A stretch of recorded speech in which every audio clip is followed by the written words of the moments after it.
वेद के 4 उपांग हैं। पहला है पुराण।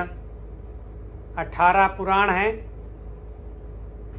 जिनमें सर्ग सृष्टि कैसे होती है, प्रतिसर्ग प्रलय कैसे होता है, वंशावलियाँ, राजाओं की वंशावली कैसे रही है, काल गणना कैसे हुई है, इत्यादि विषयों का प्रतिपादन है।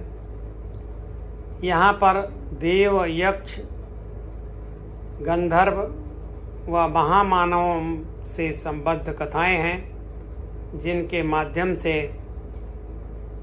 वैदिक ज्ञान को क्रियान्वित किया गया है, जनमानस तक पहुंचाया गया है। इसी के अंतर्गत इतिहास भी आता है। रामायण और महाभारत हमारे इतिहास ग्रंथ हैं। इनमें राजाओं, प्रजा और जनता और महापुरुषों, ऋषियों, मुनियों की कथाएं हैं, जिनके माध्यम से वैदिक ज्ञान को मानव जीवन के लिए, सामाजिक जीवन के लिए, लोक जीवन के लिए जो हितकारी है, उसके अभ्युदय के लिए है, उसकी श्रेष्ठता के लिए है, उसको लोक में प्रवाहित किया गया है। दूसरा उपांग है न्याय। न्याय को आन्वीक्षिकी भी कहते हैं। न्याय ज्ञान मीमांसा का शास्त्र है। हमें ज्ञान कैसे प्राप्त होता है, हमारा ज्ञान कैसे भ्रांत हो जाता है, सही ज्ञान प्राप्त करने के क्या साधन हैं, ज्ञान में भ्रांत होने के क्या क्या हेतु हैं, शास्त्रार्थ का विधान क्या है, विधि क्या है, पद्धति क्या है, वाद विवाद के नियम क्या हैं, इत्यादि विषय न्याय शास्त्र में हैं।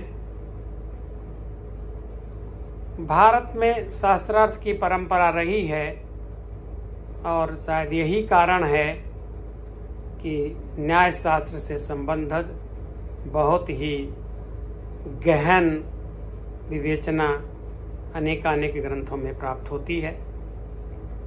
तीसरा उपांग है मीमांसा। मीमांसा का अर्थ होता है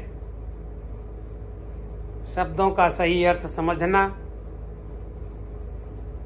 उसको सही परिप्रेक्ष्य में समझना, सही परिप्रेक्ष्य में लागू करना, उसे ठीक से समझाना।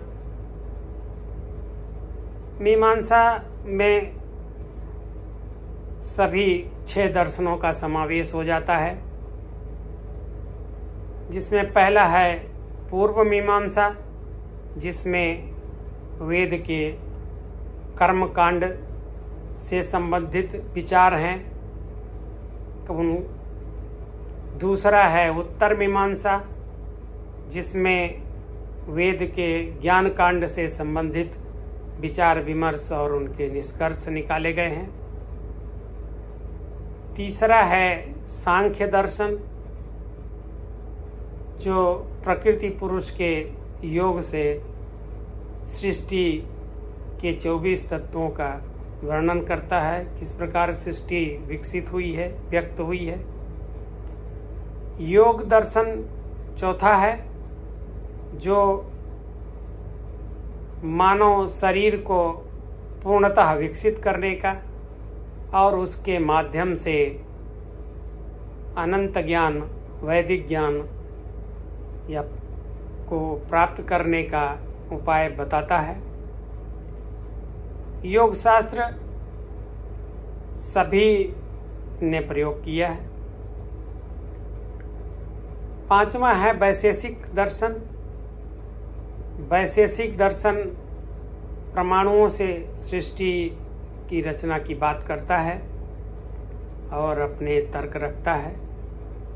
छठा है न्याय दर्शन। न्याय वही न्याय है, ज्ञान मीमांसा यहाँ पर है, लेकिन यहाँ पे एक बात और आगे है कि पदार्थों के सही ज्ञान से हमारे दुख निवृत्त हो जाते हैं और हम मुक्त हो जाते हैं, हमारा मोक्ष हो जाता है। चौथा वेदांग है धर्मशास्त्र। धर्मशास्त्र हमारे अभ्युदय और निःश्रेयस के लिए हैं। लोक जीवन और सामाजिक जीवन का अभ्युदय कैसे हो, उसका निःश्रेयस कैसे हो, इस विषय में जो विधि विधान हैं वो धर्मशास्त्र के ग्रंथों में हैं। निषिद्ध कर्मों के करने से जो पाप होता है उसके निवारण के लिए यहाँ प्रायश्चित्त पर बल दिया गया है, दंड की अपेक्षा। प्रायश्चित्त करने से चित्त निर्मल होता है, व्यक्ति का सुधार हो जाता है और उसे पाप बोध नहीं रह जाता है। धर्मशास्त्र प्रचुर मात्रा में लिखे गए हैं, जिनमें से प्रमुख याज्ञवल्क्य स्मृति, मनुस्मृति इत्यादि हैं। ये चारों उपांग वेद ज्ञान को जीवन में ठीक तरीके से